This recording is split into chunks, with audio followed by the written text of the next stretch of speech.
सत साहेब सभी को राम राम। आज हम जानेंगे कि कबीर साहेब बताते हैं कि केवल नाम जाप से मुक्ति नहीं मिलती तो क्यों नहीं मिलती। और जो नाम जाप हम कर रहे हैं, कभी तो कहते हैं कबीर साहेब की नाम का सुमिरन करो, फिर कहते हैं कि इस नाम से मुक्ति नहीं मिलेगी, तो इसका भेद क्या है। फिर हम जानेंगे कि वास्तव में कबीर साहेब क्या बताते हैं कि भगवान कहाँ है, उसका अनुभव कैसे किया जाता है, किस प्रकार से व्यक्ति के जीवन में गरीबी आती है और क्या उपाय किया जाए कि वो गरीबी दूर हो जाए। एक पतिव्रता स्त्री की, जो पतिव्रता पत्नी होती है, उसकी शक्ति क्या है, कैसे मनुष्य पतिव्रता हो सकता है, ये सारी चीजें कबीर साहेब बताते हैं अपनी वाणी में। तो सबसे पहले कबीर साहेब की जो वाणी है, शब्द नंबर 40 कबीर बीजक में कहते हैं, पंडित बाद बदे सो झूठा। जब कबीर साहेब से प्रश्न किया जाता है कि आप कहते हो कि नाम सुमरन से मुक्ति नहीं मिलती है, तो इसके पीछे का भेद क्या है, तो साहेब कहते हैं कि पंडित बाद बदे सो झूठा, राम कहे जगत गति पावे, खांड कहे मुख मीठा। कि जो पंडित कहते हैं कि भाई राम राम जपो, राम राम, जय श्री राम बोलो, जय सिया राम बोलो, ये राम राम कहने से इस जगत की मुक्ति नहीं होगी, क्योंकि यदि केवल राम राम कहने से मुक्ति हो जाती तो फिर खांड खांड कहने से मुख मीठा भी हो जाना चाहिए। लेकिन कबीर साहब ने इस चीज के लिए स्पष्ट कर दिया कि भाई ऐसा नहीं होता। क्या तुम पावक कहे पाव जो डाहे, जल कहे तृषा बुझाई, कि क्या तुम जब आग आग कहते हो तो उससे क्या पैर जल जाता है? नहीं जलता ना। पैर तो तब जलता है जब तुम अग्नि के अंदर अपना पैर डालोगे। जब तक तुम सिर्फ आग आग कह रहे हो तो उससे पैर नहीं जलेगा। ऐसे ही जब जल पियोगे तो तुम्हारी प्यास बुझेगी। केवल जल जल कहने से प्यास नहीं बुझती है।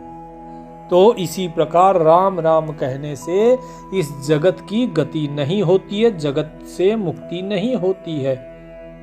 तो कबीर साहिब की ये बात सुनकर जो लोग थे वो बोले कि आप कभी तो कहते हो स्वयं ही कि भाई राम का नाम जपो, श्वास श्वास में नाम जपो, श्वास श्वास में नाम ले वृथा श्वास मत खोए, न जाने इस श्वास का फिर आवन होए न होए। ये स्वयं आपकी ही वाणी है और फिर आप स्वयं ही ये कहते हो कि भाई इस नाम जपने से इस जगत से मुक्ति नहीं होगी। तो कबीर साहेब कहते हैं कि बिल्कुल सही बात है। भोजन कहे भूख जो भाजे, तो दुनिया तर जाई, नर के संग सुआ हरि बोले, हरि प्रताप न जाने। साहिब कहते हैं कि भाई कि भोजन भोजन कहने से क्या तुम्हारी भूख भागती है? नहीं, तुम्हारा मुख सूख जाएगा। इसी प्रकार केवल राम राम कहने से ये जगत की यदि गति हो जाए तो ये दुनिया भी तर जाएगी, ये सारी दुनिया पार हो जाएगी यदि राम के कहने से जगत की गति हो जाती तो। लेकिन ऐसा नहीं होता। ना खांड कहने से मुख मीठा होगा, ना आग कहने से तुम्हारा पैर जलेगा, ना जल कहने से प्यास जाएगी, ना भोजन कहने से भूख भागेगी। तो कब भागेगी? जब तुम जल ग्रहण करोगे तब प्यास जाएगी। जब तुम भूख को भगाओगे भोजन करके तब भूख भागेगी। जब तुम अग्नि में पैर डालोगे तब भागेगी। कहने का अर्थ है जब तुम अनुभव करोगे तभी भूख भागती है। अगर अनुभव नहीं किया तो अनुभव नहीं किया तो मुक्ति नहीं होगी। अनुभव किया नहीं तो फिर ऐसे ही हो जाओगे जैसे कि एक तोता होता है।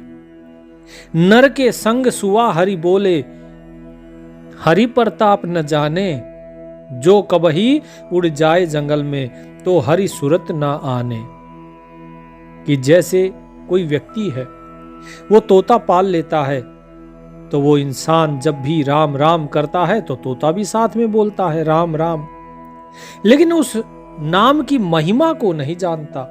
वो उस राम की महिमा को नहीं जानता।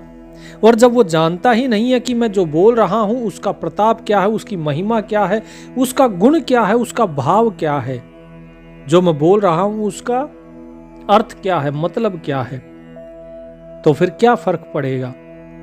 और बेशक कितना ही राम राम कहते रहो, राम राम राम राम राम राम, और जैसे ही बिल्ली दिखी नहीं कि सारा राम राम भूल जाते हैं, फिर करता है क्या, time time time time time time. यही इंसान की हालत है। ये इंसान भी बैठ के राम राम राम राम करता है, और जैसे ही मौत नजदीक आती है ये सारे राम राम भूल जाता है, क्योंकि इसको उस राम नाम के प्रताप का कभी अनुभव हुआ ही नहीं। इसने सिर्फ उस राम राम को रटना जाना, उसका कभी अनुभव नहीं किया। इसने उस राम की महिमा को नहीं जाना, उस नाम की महिमा को नहीं जाना, इसलिए इसकी मुक्ति नहीं होगी, चाहे ये कितना ही राम नाम जप ले। तो साहिब कहते हैं, यदि वही तोता जो राम राम करता है, यदि वो पिंजरे से उड़ जाए तो वो जंगल में उड़ जाता है, वो वापस नहीं आता फिर उस बंधन में। और उसके बाद जैसे ही वो उड़ता है, फिर वो टैं टैं करता उड़ता है, वो राम राम करता हुआ नहीं उड़ता। फिर उसके हृदय में, उसकी सूरत में कभी हरिनाम आता ही नहीं है। इसीलिए इस भेद को समझो, क्या कि बिन देखे बिन अरस परस बिनु नाम लिए क्या होई, धन के कहे धनिक जो होवे निर्धन रहे न कोई। कि जब तक तुम अनुभव नहीं करोगे, जब तक तुम उस नाम का प्रताप देख नहीं लेते, जब तक तुम उसकी परख नहीं कर लेते नाम की, तब तक कितना ही भी नाम जपते रहो तुम्हारी मुक्ति नहीं होगी। जैसे धन धन कहने से कोई धनिक नहीं हो जाता, क्योंकि यदि धन धन कहने से ही धनिक हो जाता तो संसार में कोई निर्धन रहता ही नहीं, कोई गरीब रहता ही नहीं, हर कोई धनवान हो जाता। तो पहले तुम ये जानो कि उसका भेद क्या है, तब मुक्ति होगी। साची प्रीत विषय माया सो हरि भक्तन की फांसी, कहें कबीर एक राम भजे बिन बांधे यमपुर जासी। कि सच्ची प्रीत हम लोगों की किससे है? विषयों से। सच्ची प्रीत है माया से। तो सोचो, जिसकी प्रीत विषय और माया से होगी वो किस प्रकार से मुक्ति पाएगा। जो हरि भक्त अगर किसी को मिल जाते हैं तो उन्हें लगता है कि मानो फांसी लग गई, क्योंकि ये माया और ये विषय वासनाएं जो हैं ये हरि भक्तों के लिए फांसी ही है। तो इसीलिए हरि भक्त इससे बच के रहते हैं, क्योंकि यदि कोई भी हरि भक्त विषय में और माया में फंस गया तो वो इस संसार की फांस में ही फंसा रह जाएगा। और साहिब कहते हैं कि बिना उस राम का नाम सुमरन किए तुम लोग यमपुर में बांधे जाओगे, काल का ग्रास बनोगे, यमराज के दरबार जाना होगा, मुक्ति नहीं है। अब इस शब्द के अंदर कबीर साहिब ने कई चीजें बताई। पहली चीज तो उन्होंने ये बताई कि जब तक आप अनुभव नहीं कर लेते प्रभु का, तब तक आप कुछ नहीं कर पाएंगे, आप नाम की महिमा नहीं जान पाएंगे, आप मुक्त नहीं हो पाएंगे। तो पहले अनुभव करो, पहले जानो कि वास्तव में मालिक है कि नहीं है, कैसा है, कैसे उसका अनुभव किया जाता है। दूसरा प्रश्न क्या उठता है कि धन के कहे धनिक जो होवे निर्धन रहे न कोई। कि अगर धन के कहने से ही लोग धनी हो जाएं तो फिर कोई निर्धन नहीं रहेगा। तो ये निर्धनता आती क्यों है, ये गरीबी आती क्यों है, और गरीबी को हटा के फिर धनी कैसे हुआ जाए, क्योंकि धन कहने से तो धनी नहीं होता, तो धनी कैसे हुआ जाए। तो ये जब प्रश्न पूछे जाते हैं तो कबीर साहिब इसके बारे में बताते हैं कि भाई सबसे पहले जानो कि भगवान, उसका अनुभव कैसे होगा। तो साहिब बताते हैं कि एक व्यक्ति बड़ा बेरोजगार, एक एक पैसे को मोहताज, एक एक पैसे की कीमत उसके लिए मानो लाखों करोड़ों थी। वो इसी उठापटक में था कि कहीं उसे नौकरी मिल जाए। एक व्यक्ति के पास उसे जाना था, उसका साक्षात्कार था। दूसरे नगर के लिए जाना था, लेकिन जेब में सिर्फ 4 आने थे और उसे जरूरत थी कम से कम 10 रुपए की। अपने इकलौते साक्षात्कार वाले कपड़े उसने पहने, पड़ोसी से उसने अपने इस्त्री करवाए कपड़े और पहनकर तैयार होकर और फिर चल देता है। 2 रोटी मुश्किल से उसने खाई होगी और फिर चल दिया। चिलचिलाती धूप थी, तरबतर कि शायद कोई पहचान वाला मिल जाए। पसीने में तरबतर हो गया चलते चलते कि कोई पहचान वाला मिल जाए और कोई उसे अपनी तांगे में बैठा ले, कोई उसे बैलगाड़ी में बैठा ले। परेशान हो गया था, नगर में जाना था। काफी देर खड़ा रहने के बाद भी कोई नहीं दिखाई दिया। मन में घबराहट और मायूसी थी कि क्या करूंगा, कैसे पहुंचूंगा। तो पास ही में एक मंदिर था, वहां पर जा पहुंचा। दर्शन करके प्रभु के और फिर सीढ़ियों पर बैठ गया कि सोचा कि शायद कोई आए जिसके साथ बैठ के मैं नगर में जा सकूं और समय से पहुंच सकूं। वहीं पर सीढ़ियों के पास एक फकीर बैठा था। उसने देखा कि जितने पैसे मेरी जेब में और जितने पैसे मेरे घर पे हैं, उससे ज्यादा पैसे तो इसके कटोरे में पड़े हुए हैं। उसकी नजरें और उसकी हालात समझ के वो फकीर कहता है, क्या मैं कुछ मदद कर सकता हूं तुम्हारी? उस व्यक्ति ने मुस्कुराते हुए कहा कि आप क्या मदद करोगे? उस फकीर ने कहा, चाहो तो मेरे पूरे पैसे रख लो। वो मुस्कुराता हुआ बोला कि इन पैसों की मुझे जरूरत नहीं है। वो व्यक्ति चौंक गया। उसने पूछा कि आपको कैसे पता कि मेरी जरूरत पैसा है? तो फकीर ने गंभीरता से कहा कि मुझे लगा कि शायद आपको जरूरत है। उस व्यक्ति ने कहा, हाँ है तो, पर तुम्हारा क्या होगा? तुम दिन भर भीख मांगते हो, कमाते हो। वो व्यक्ति हंसते हुए बोला, जो फकीर था, कि साहब मैं मांगता नहीं हूं, बस लोग मेरे कटोरे में पुण्य कमाने के लिए डाल जाते हैं। मैं तो फकीर हूं, मुझे इनका कोई मोह नहीं। मुझे सिर्फ भूख लगती है, वो भी एक वक्त, और कुछ जड़ी बूटियां, कुछ औषधियां लगती हैं क्योंकि थोड़ा बीमार रहता हूं। मैं तो खुद ये सारे पैसे मंदिर की दान पेटी में डाल देता हूं। मुझे इस धन की जरूरत नहीं है। उस व्यक्ति ने फिर हैरानी से पूछा, फिर यहां बैठते क्यों हो? उस फकीर ने कहा कि आप जैसों की मदद करने के लिए। वो मंद मंद मुस्कुरा रहा था और उसकी तरफ देख रहा था। यह व्यक्ति भी उसका मुंह देखता रह गया। उसने, जो फकीर था, उस फकीर ने इस व्यक्ति के हाथ पे 10 रुपए रख दिए और बोला, जब हो तब लौटा देना। यह व्यक्ति शुक्रिया जताता हुआ वहां से अपने गंतव्य तक पहुंचा। साक्षात्कार हुआ और वहां पर इसका चयन भी हो गया। उसे नौकरी मिल गई। वो खुशी खुशी वापस आया और सोचा कि उस फकीर को धन्यवाद दूं। जब मंदिर में पहुंचता है तो वहां पर बहुत भारी भीड़ थी। अंदर घुस के उस व्यक्ति ने देखा तो वही फकीर मरा पड़ा था। वो बड़ा आश्चर्यचकित रह गया, एकदम से भौचक्का रहकर, और उसने पूछा लोगों से कि भला ये सुबह तक तो ठीक थे, ऐसा क्या हो गया?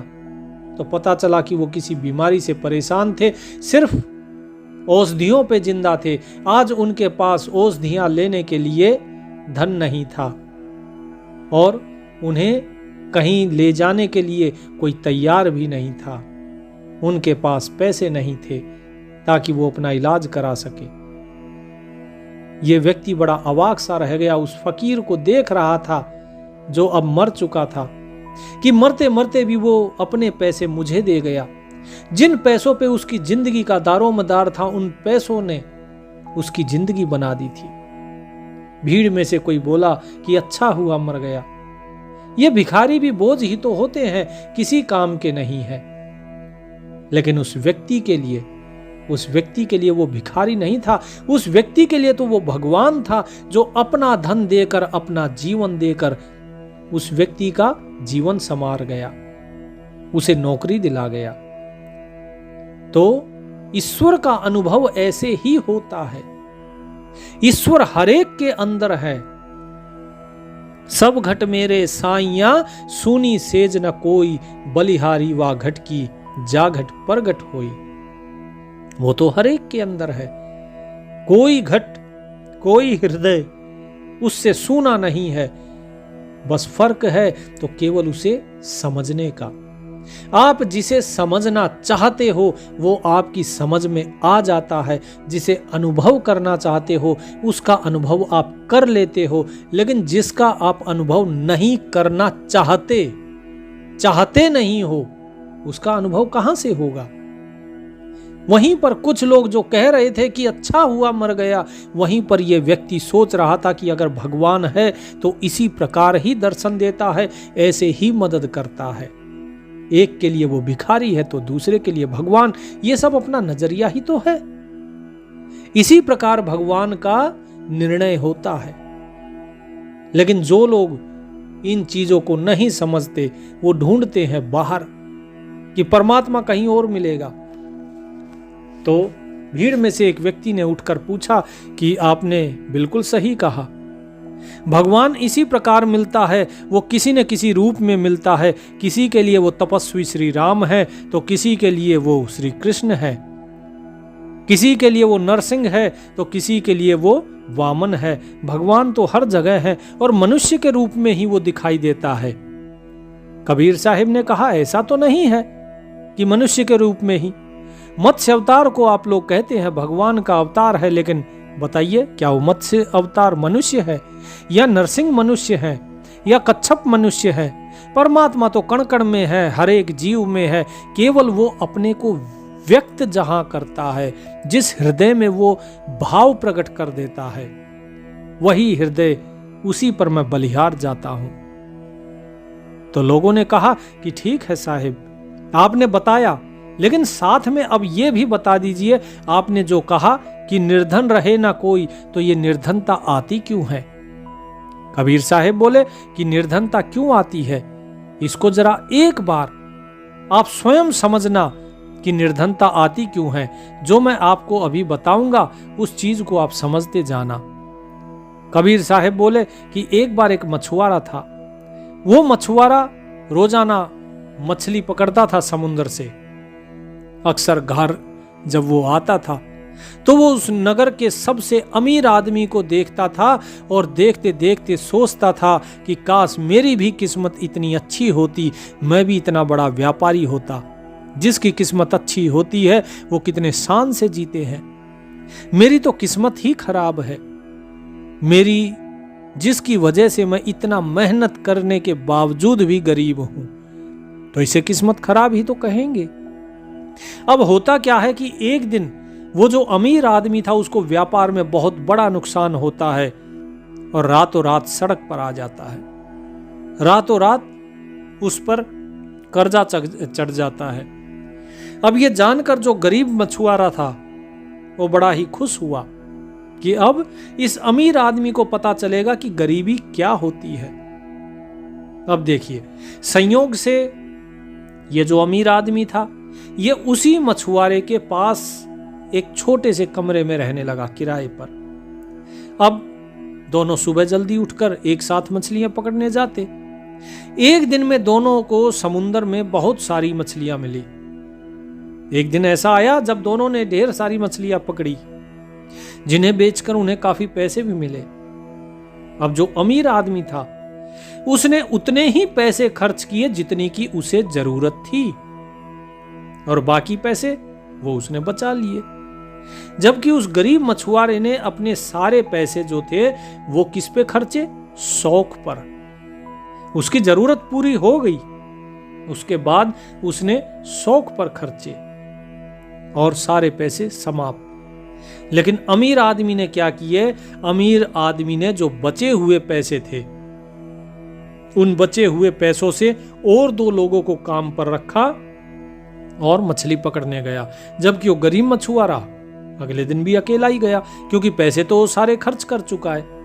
और शाम तक इस अमीर आदमी ने अपने दोनों साथियों के साथ इतनी सारी मछलियां पकड़ी जो कि मछुआरा पूरे 1 हफ्ते में भी ना पकड़ पाए। उसके बाद इस अमीर आदमी ने वही प्रक्रिया बार बार दोहराई। जो व्यापारी था उसने वही प्रक्रिया बार बार दोहराई, तो जितनी जरूरत होती उतने पैसे वो अपना खर्चता और बाकी के पैसों को बचा के रखता, उससे दूसरे लोगों को काम पर लगाता और दूसरे लोग उसके लिए काम कर रहे थे। धीरे धीरे देखते देखते ये व्यक्ति जो व्यापारी था ये मछलियों का सबसे बड़ा व्यापारी बन गया और वो गरीब आदमी वहीं पर रह गया। अब आप मुझे बताइए कि इसमें जो परिवर्तन आया कि गरीब गरीब रह गया और जो व्यापारी था वो फिर से अमीर हो गया, इसमें भेद क्या है? भेद केवल एक ही है। भेद ये है कि सोच का भेद था, नजरिए का।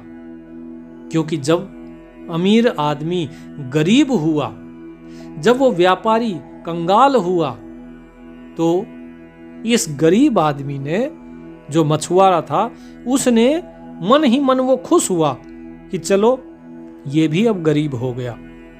क्या वो अमीर आदमी उससे कुछ ले रहा था? नहीं ना। उस व्यापारी ने तो गरीब आदमी से कुछ नहीं लिया था, लेकिन फिर भी इसकी सोच के कारण वो गरीब रह गया।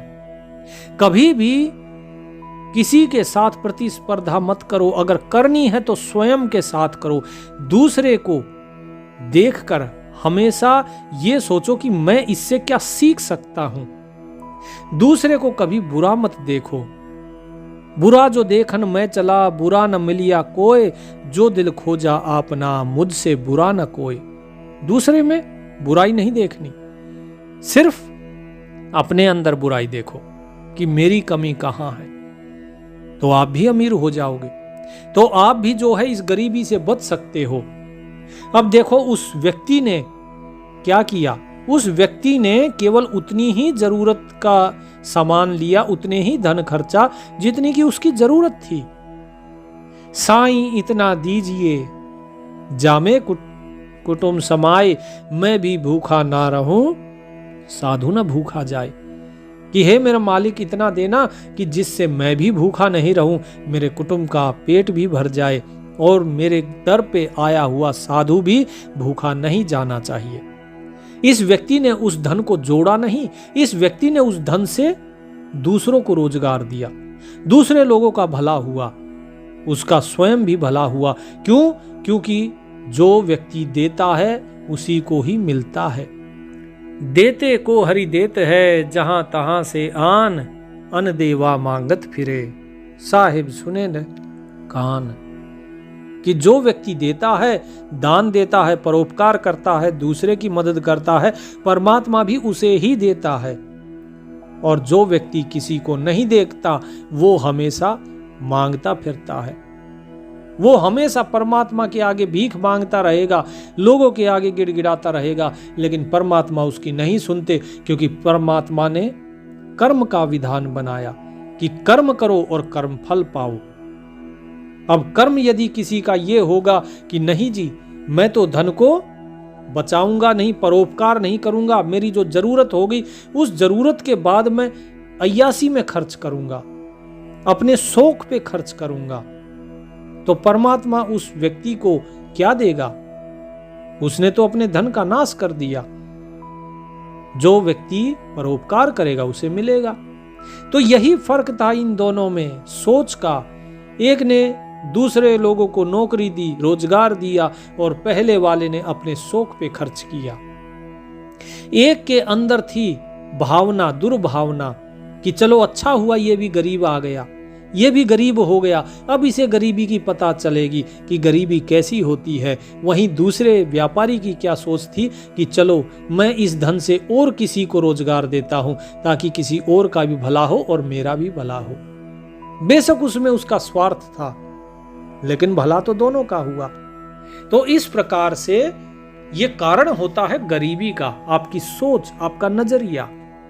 अब बात आती है कि किस प्रकार से निर्धनता से निकल के अमीर बना जाए। तो एक राजा था, जिसकी केवल एक टांग थी और एक ही आंख थी। दूसरी आंख से वो काना था और टांग कटी हुई थी। उसके राज्य में सभी खुशहाल थे क्योंकि राजा बहुत बुद्धिमान और प्रतापी था। एक बार राजा के मन में यह विचार आया कि क्यों ना खुद की एक तस्वीर बनवाई जाए। फिर क्या था, देश विदेश से चित्रकार जितने भी थे उनको बुलवाया और एक से बड़े एक चित्रकार राजा के दरबार में आए।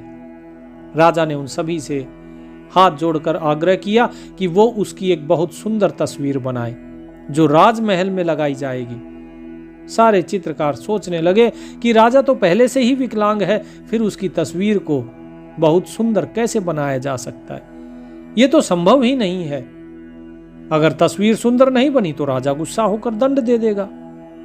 यही सोचकर सारे चित्रकारों ने राजा की तस्वीर बनाने से मना कर दिया।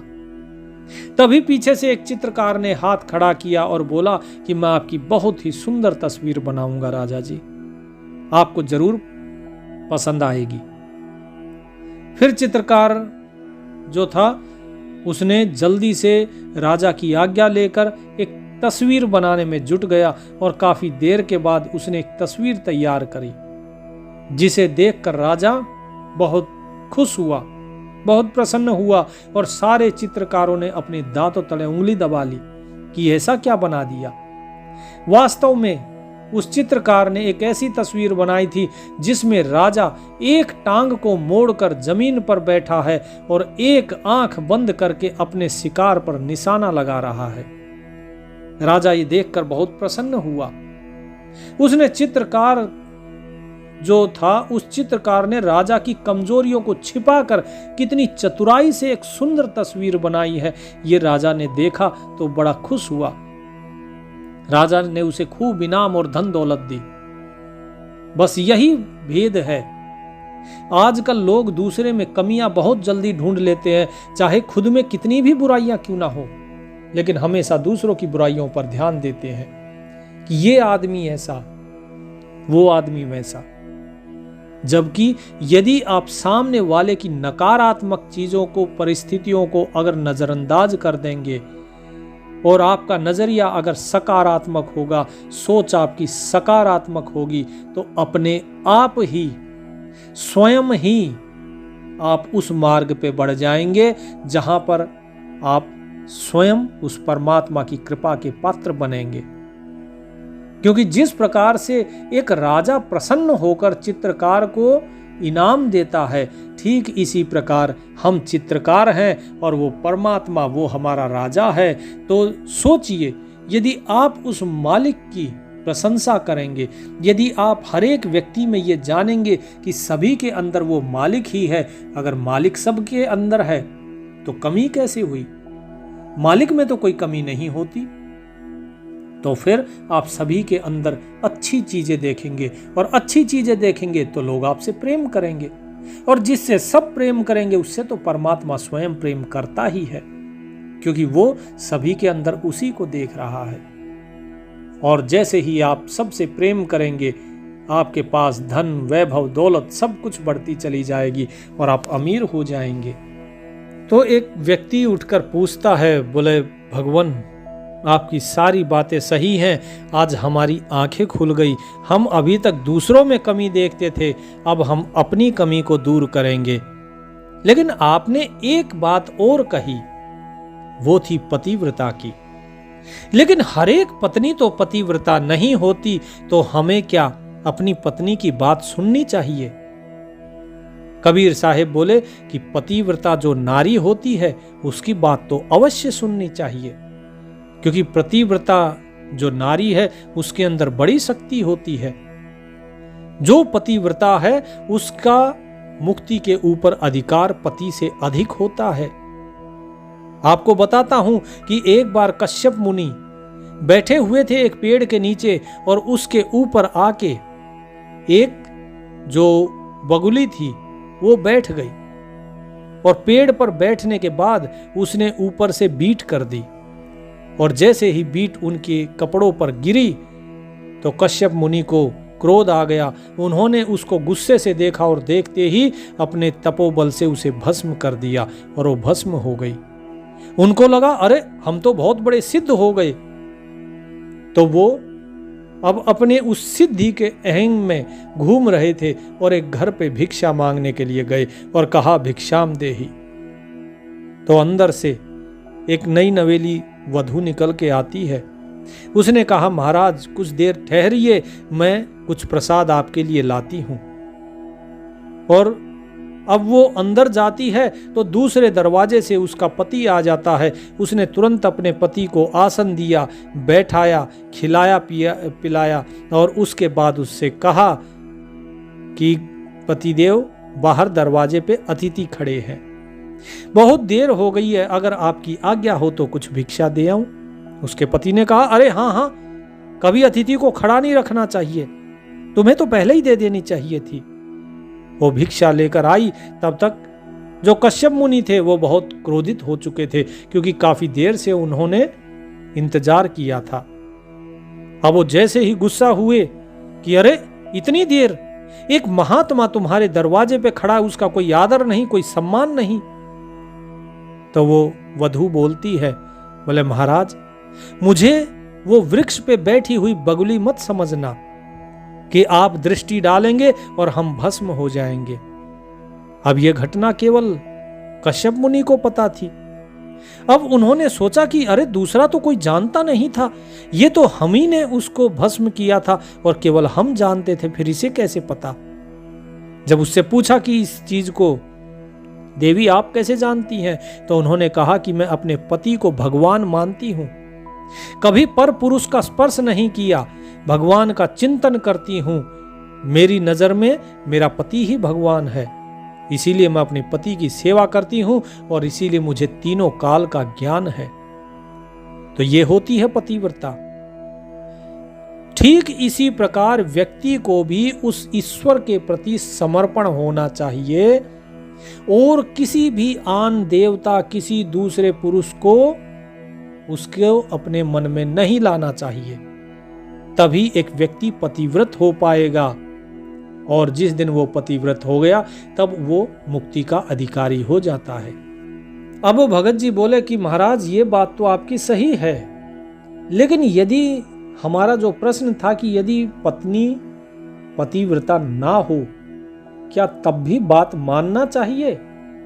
कबीर साहब बोले कि देखो भाई, आपकी पत्नी आपसे क्या कहती है, वो पतिव्रता है या नहीं है, ये सारी बातें, ये सब बेकार की बातें हैं।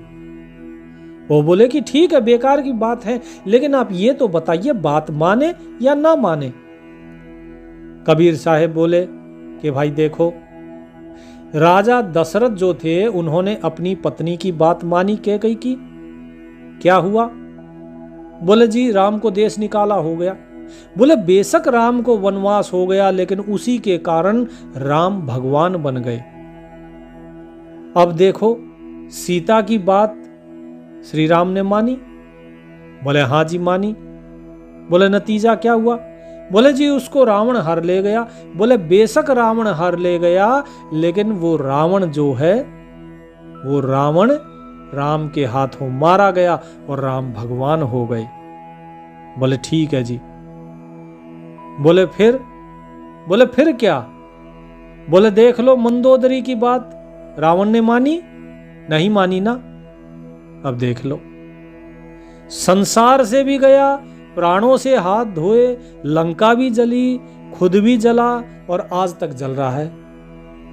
अब इस कबीर को देख लो, लोई कुछ भी कहती है मैं तो बात मानता हूं, मुझे इससे कोई फर्क नहीं पड़ता वो सही कहती है गलत कहती है, लेकिन भाई मैं बात मानता हूं, तो आप भी बात मानो। तो व्यक्ति हंस दिए, जितने भी लोग वहां पर बैठे थे भगत जी सब हंस पड़े।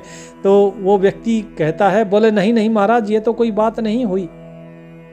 कबीर साहब बोले कि भाई जब तक अपने मन में अहम रखोगे तब तक इस अहम के वहम में ही रह जाओगे और भजन नहीं कर पाओगे। अरे पत्नी ने जो बोला है उसको कर दो और छुट्टी करो और अपना दो राम के नाम लो। तुम इस चक्कर में क्यों पड़ते हो कि पत्नी ने ऐसा बोला, पत्नी ने गलत बोला, पत्नी ने सही बोला? तुम उस आकलन में घुसते ही क्यों हो? यदि तुम्हें घर में सुख शांति चाहिए तो बात मान लो, घर तुम्हारा अकेले का नहीं है, नफा नुकसान तुम्हारा अकेले का नहीं है। आए थे जब खाली हाथ गए थे, जाओगे खाली हाथ जाओगे। बीच में जितना भी ये झोल चल रहा है, जितना लेना देना चल रहा है, जितना ये व्यापार चल रहा है, इस व्यापार से तुम्हें क्या लाभ होगा बताओ? खाली हाथ आए और खाली हाथ चले जाओगे। तो ठीक है, जिसको जैसे करना है उसको वैसे करने दो, तुम अपना सुमिरन में लगे रहो। कोई कहता है ये काम कर दो, सुमिरन में लगे रहो। समझ लो सब मालिक की इच्छा है। मालिक ने जो पहले से प्रारब्ध तय कर दिया वो तो तुम्हें भोगना ही है। अब इस चीज में बहस करके, इस चीज में तर्क करके तुम केवल स्वयं को कष्ट दे सकते हो, अपने मन को दुखी कर सकते हो, और इसके अलावा तुम कुछ भी नहीं कर पाओगे। अब बात भी सही है कबीर साहिब की। आज के दिन देखिए, इस तू मैं के अंदर, इस अहंकार के अंदर, एक दूसरे से स्वयं को उत्तम साबित करने की इस दौड़ में लोग कचहरियों में बैठे रहते हैं। कहीं तलाक हो रहा है, कहीं कुछ है, कहीं झगड़े हैं, कहीं पत्नी ने प्रेमी के साथ मिल के मार काट के और नीले ड्रम में डाल के ऊपर से सीमेंट भर दिया, किसी ने फ्रिज में बंद कर दिया, किसी ने कुछ। अरे भाई बात मान जाओ और अपना दो राम के नाम लो, फ्री रहो, टेंशन फ्री, कोई दिक्कत नहीं, कोई परेशानी नहीं। जाना तो खाली हाथ ही है, कितना बचाओगे? बचा के कहाँ ले जाओगे? जिसके लिए बचा रहे हो, जब उसी को ही अगर अच्छा नहीं लगता बचाना, तो तुम क्यों बचा रहे हो? तो इसीलिए कबीर साहिब कहते हैं, पत्नी जो कहे मान लो और भजन में लग जाओ। तो ज्यादा इस चीज के ऊपर चर्चा नहीं करनी चाहिए। नाम सुमिरन करो और आज के सत्संग में जो साहिब ने बताया है उस चीज पर ध्यान दो। सभी का कल्याण करे परमात्मा, सभी पर कृपा दृष्टि बरसाता रहे। सत साहिब।